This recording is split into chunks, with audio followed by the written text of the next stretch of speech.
Hello guys, ayan. So, mabilis ang ano lang to ha, mabilis ang tawag doon, gawa ng video kasi tawag doon, busy ang inyong auntie. So, yun, i-prioritize ko lang tong comment nung isang sisi natin kasi kababasa ko lang talaga sa kanya and nalungkot ako para sa kanya kasi ang sabi niya sa akin is hindi daw siya qualified kasi may tattoo siya. Tapos, sayang daw, may gagastusin din siya sa Pilipinas at hindi siya susuportahan ng mama niya. Wow! Ang galing sumayaw at ang ganda, ganyan ang mga dugong Pilipino. So, ayun, for me sa akin sisi, kasama talaga sa ano yan, sa challenges natin sa pag-abroad yan na meron tayong mararanasang mga something sa Pinas na minsan mga kamag-anak or hindi ko nila lahat, pero meron din talaga na hindi tayo susuportahan at saka meron hindi magtitiwala or something. Kung ano man yung reason ng siguro baka hirap din kayo financially kaya hindi ka masuportahan ng mama mo. Sa totoo lang ayaw ko talagang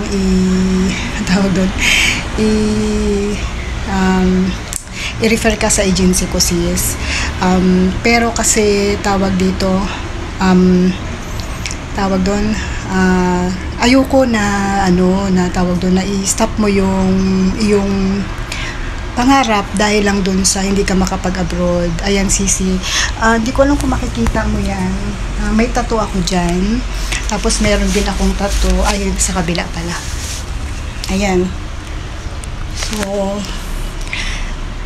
hindi, porque may tattoo ka, hindi ka maka-apply dito. Siguro may mga ilang agency lang talaga na hindi, mas nire-refer nila yung walang tattoo kasi lalo especially pag yung bata, yung aalagaan mo kasi nasa curiosity na kasi ang mga bata, especially pag mga Chinese kasi mga Chinese na mga tao is medyo private yan sila at saka medyo conservative yan. Pero sabi ko nga ang Singapore po is open country at hindi lang mga Chinese ang mga lahi dito, iba-iba rin lahi yan.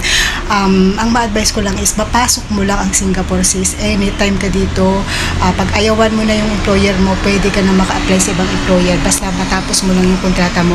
Ang mahalaga lang kasi dito hanggat bata ka mapasok mo ang Singapore. Kasi nun, pag uwi mo ng pagtapos ng kontrata, umuwi ka man, ilang years man lang makalipas mo, mapasok mo, magkaroon ka lang ng experience sa Singapore, anytime makakabalik ka basta may good records ka.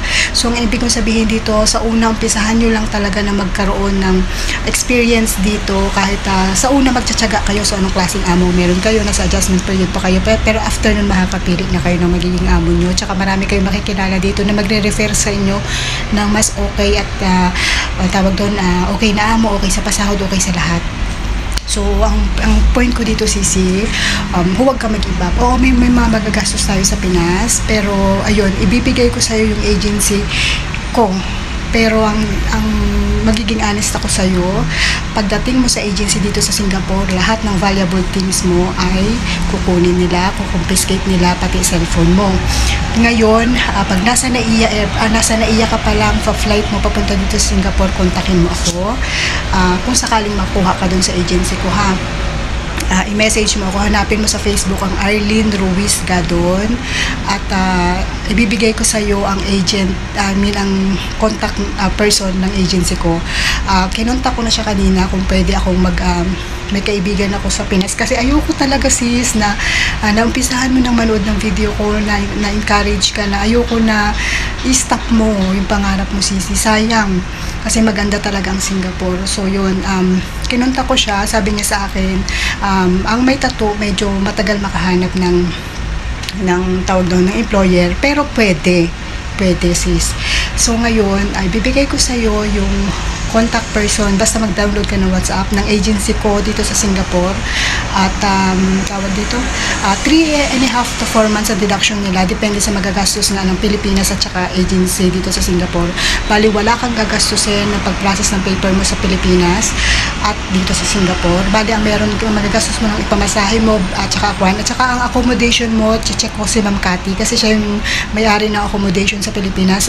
Try kong makuha ang contact number ni Ma'am Cathy ulit, tapos kukontakin ko siya kung magkano accommodation, tapos doon, alam ko dati kasi parang 1K per month yata yung accommodation nila, 2019 pa yun sis, so hindi ko lang alam kung magkano ngayon.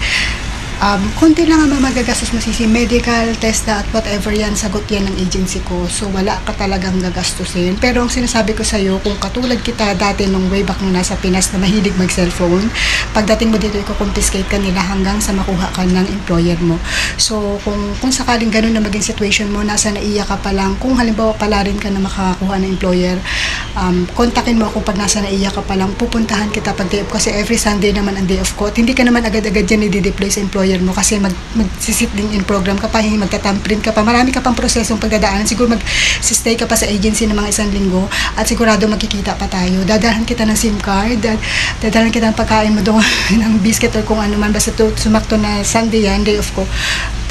Bibigyan kita ng time na papuntahan sa agency, kaya huwag ka mag-alala kung sakaling ang problema mo is pagdating dito financially. Hindi ako mapera, hindi ako maano, pero nangyari kasi ako sa sitwasyon mo eh. Kumbaga, napagdaanan ko yan eh. So, tawag dito, ayoko, sayang, nandito ka na, sayang talaga sisi. Kaya, kung ako sa'yo, kung willing ka, hanapin mo yung Facebook account ko, ilalagay ko dyan, at i-message mo ako, bibigay ko yung WhatsApp number ng aking agent dito, ng agency ko dito sa Singapore na pwede mong kontakin. Kinontak ko na siya kanina at sabi niya sa akin, ibigay ko daw yung WhatsApp number niya sa'yo. Tapos, magpapasa ka lang ng resume mo sa kanya or biodata, at saka yung school diploma, yun yung high school diploma mo, whole body picture, at saka yun lang naman ang kailangan, at sila na ang bahala maghanap ng employer mo nun. Kukontakin ka na nila WhatsApp, hindi mo na kailangan pumunta mo ng agency para saka ka na lang nila papupuntahin ng agency pag maglalakad ka na ng papers mo, katulad ng TESDA, OWA, yung mga ganyan. Pero pag wala ka pang agency, wala ka pang employer, hanapan ka muna nila, hindi mo na kailangan muna, nasa bahay ka muna nun. Tapos pag in-interview ka nila, interviewin ka nila, tapos after nun, hanapan ka ng employer, interviewin ka ng employer. Pag natanggap ka na ng employer, tsaka ka pa lang nila papupuntahin sa agency ng tie-up nila sa Pilipinas, which is kay Ma'am Cathy pa rin sila. Si Ma'am Cathy ay located sa Parañaque. Ano yata siya? Saan ba sa Parañaque si Ma'am Cathy?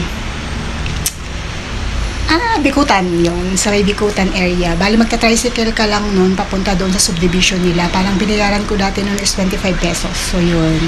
Kaya, kung willing ka talaga, huwag mong give up sayang talaga as in, nasimulan mo kung willing ka, ibibigay ko sa'yo yung agency ko dito. Pero, tawag dito, 3.5 months to 4 months yung deductions nila. So, yun. Bye-bye.